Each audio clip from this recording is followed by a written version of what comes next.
In this lesson, you are going to learn about the mixing console. This device is the centerpiece of your church sound system, and I'm going to break down for you some necessary criteria to look for when it comes to selecting a mixing console for your church. Later on in this course, in the next few modules, we're going to dive deep into the mixing console of how it works, but right now we're just stepping back into giving you a really clear guide on which type of console you should actually purchase for your church sound system.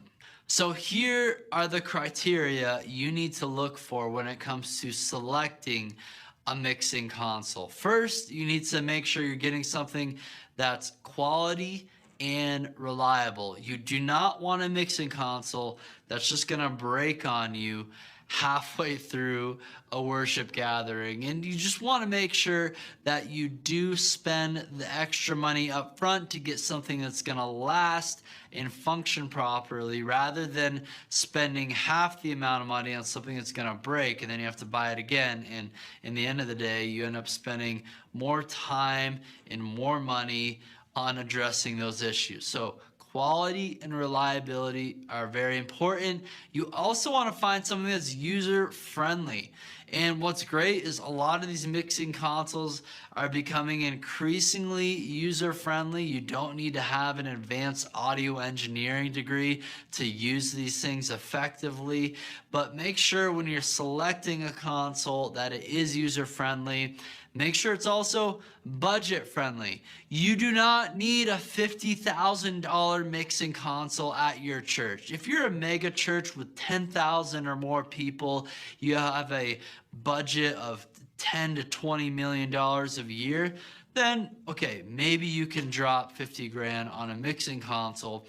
But if you're not in that 0.01% of churches and you're in the rest of us church group where we have about a couple hundred people in our congregation, your budget at your church is probably $500,000 or less, or $1 million or less, you can get by with a mixing console that costs less than $3,000, even $2,000. And then finally, make sure you're taking advantage of the latest technology that's available out there. You don't want to get a mixing console that's like 5 years old and just not up to date with the latest standards. And I'm not about using the latest technology just for the sake of using latest technology, because not all new technology is super helpful. But I'll tell you one thing. The latest technology they are putting in these new digital mixing consoles is totally worth it for every single church out there. So make sure you're taking advantage of that technology. Now let's talk about the two primary types of mixing consoles available. You have digital mixing consoles and analog mixing consoles. And hopefully within a few minutes from now, you'll understand why you do not want to ever consider buying another analog console for your church ever again. Stay far away from them. You're gonna want a digital console, and here's why.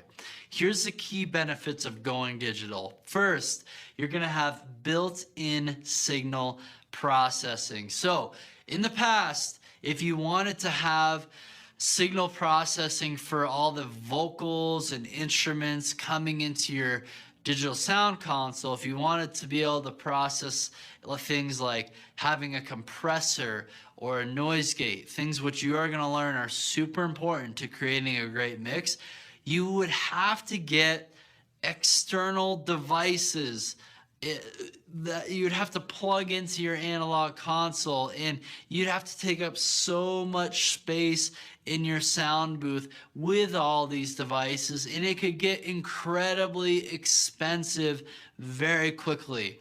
But with a digital console, because these things are basically computers with faders and knobs attached to them, you can do anything with them. And with these mixing consoles, you have so much greater flexibility in processing all those vocal and instrument channels.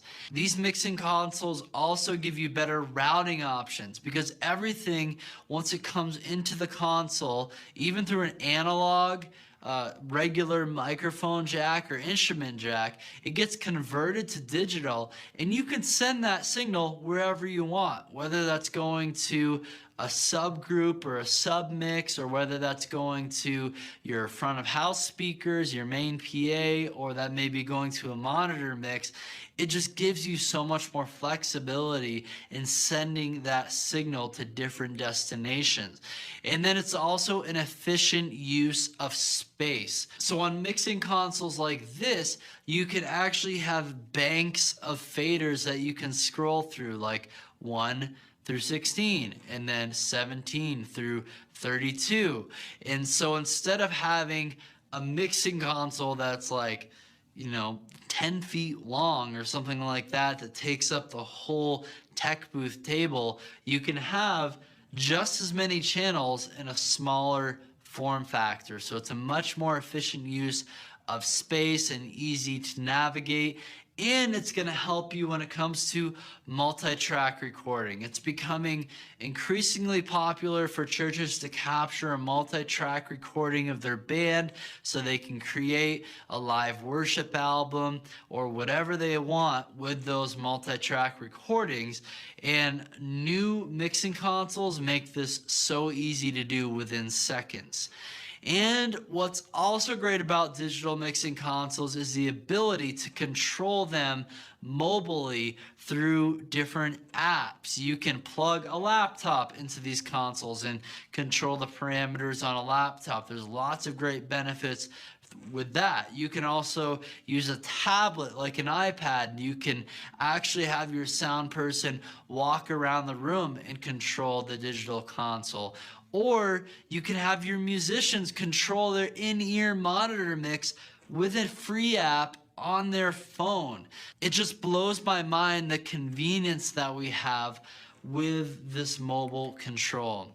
And then finally, these digital mixing consoles are way more affordable. 10 years ago, you may have had to drop more than $10,000 on a reliable digital console, but now you can spend less than $2,000 on one that works great for any mid-sized church. So here are the key benefits of the analog sound console.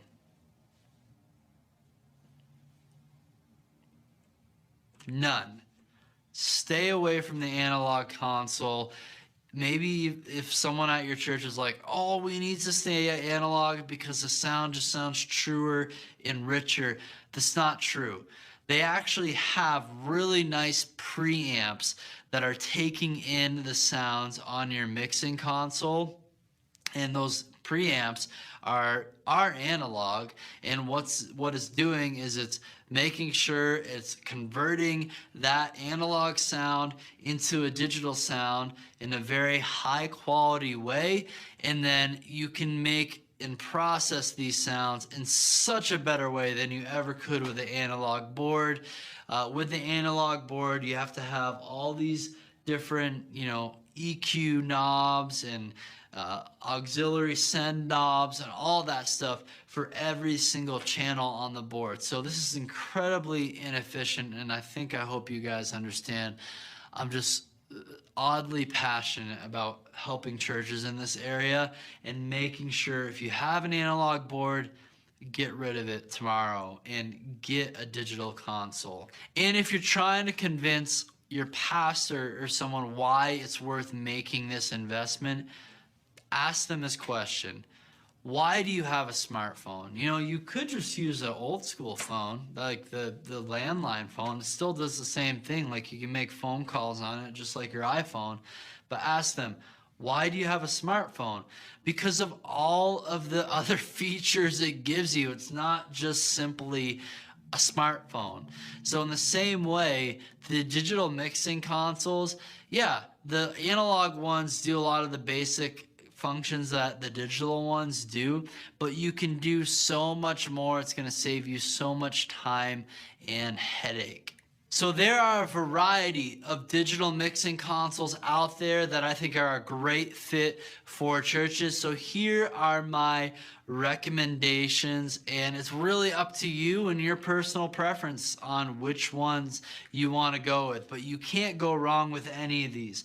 There's the Behringer X32 line of digital consoles. This console has been out since around 2011, so it's actually getting a little bit on the older side. I'm actually not quite as excited about this board anymore because some of these other manufacturers I think are doing a better job in continuing to update their consoles. Midas also makes the M32, which is basically kind of like the Cadillac version of the X32. They have really the same software, and the user interface is exactly the same. The controls are like the same, but they just use nicer hardware, some nicer preamps on the Midas board. So it sounds a little bit better and may last you longer.